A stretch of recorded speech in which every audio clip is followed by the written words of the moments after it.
All right, now in this lecture, we will spinning up the whole infrastructure with a one command. And actually, this command is docker-compose up. So docker-compose, and then as you can see, docker-compose and up. Okay, but before that, let's check our Docker images before we do anything. So if I type this, we don't have any images, we don't have any containers that running. As you can see, everything is clean. Okay, now docker-compose up.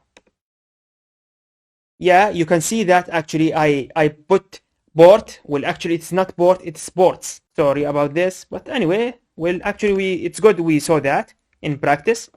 So from here you can see that it is ports. Well, actually this is something good. Actually, I didn't remove it from this lecture actually, so you can see that it's not the end of the world. You don't need to write it as a complete and no mistake or whatever. Okay, so it's okay. We are human after all. We do mistakes.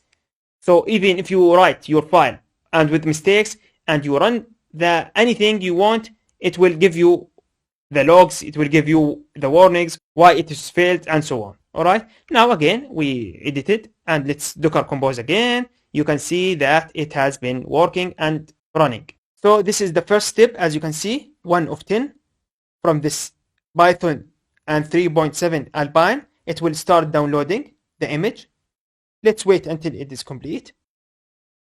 All right, now as you can see, the step 2, which is the work directory, then we have the step 3, the environment variable, the step 4, which is the environment Flask run host, and then we have the step 5, and we will, as you can see, this command, the GCC, Linux headers, whatever.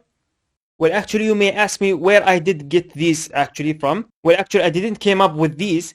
Actually, I read the documentation, and these are the requirements for the Flask Python application. Okay, so it's not like I'm guessing, yeah, I need to put these. No.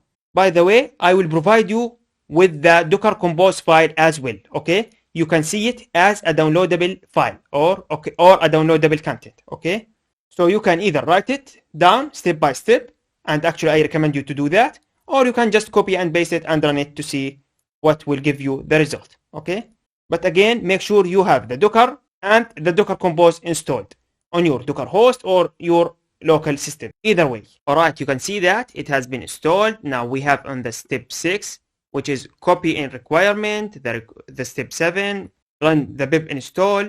As you can see, we downloaded all the requirement or the packages we need. The step 8, which is expose this port, and we talked about it, which is something just optional. And we have the copy ... we have the cmd flask run, and you can see that it has been built successfully and tagged with the test compose web, the latest. Okay, and you can see that it has been composed successfully. Now actually we are using the development server because we are running, if you scroll up here, you remember that when we type Flask run, which is the development server, so you can see that Whiskey production server instead use. Okay, well, actually for now just leave it as is for now.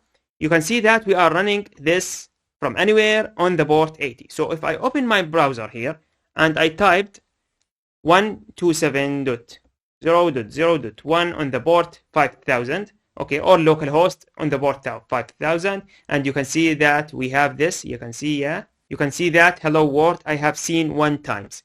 If I scroll, if I refresh over and over, you can see that 10 times, 11, whatever. Okay, and you can see that we have all the connection and traffic we got. So we get this and we get 200, all of that. And yeah, of course, we don't have the favicon, which is 404. Anyway, it's okay.